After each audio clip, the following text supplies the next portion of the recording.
le flash d'information. Mesdames et messieurs, bienvenue, Younes Jama avec vous.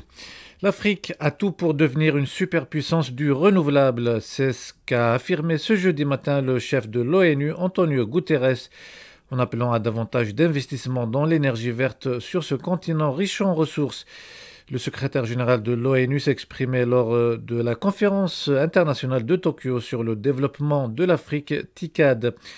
À noter que lors de la deuxième journée de la conférence s'est tenue la plénière sur l'économie, le commerce et les investissements entre le Japon et l'Afrique.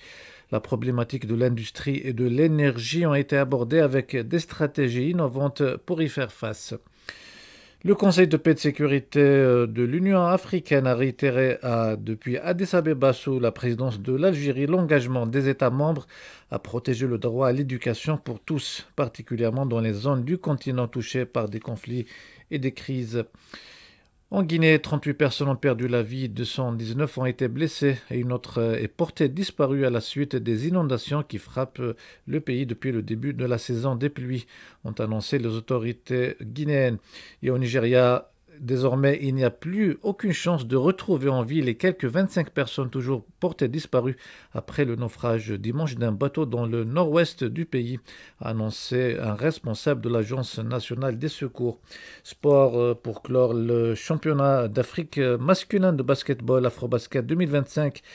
Les quarts de finale prennent fin aujourd'hui avec les deux derniers matchs entre l'Égypte et le Cameroun et l'Angola contre le Cap-Vert.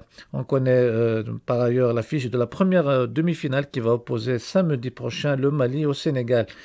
Et dans la boxeuse algérienne Iman Khalif a démenti avec fermeté les informations relayées récemment par certains médias français faisant état de sa prétendue décision de mettre fin à sa carrière. La championne algérienne a qualifié ces rumeurs de totalement infondées. Fin de ce flash, prochain rendez-vous avec l'information, le round-up en langue arabe avec Rafiq Abou.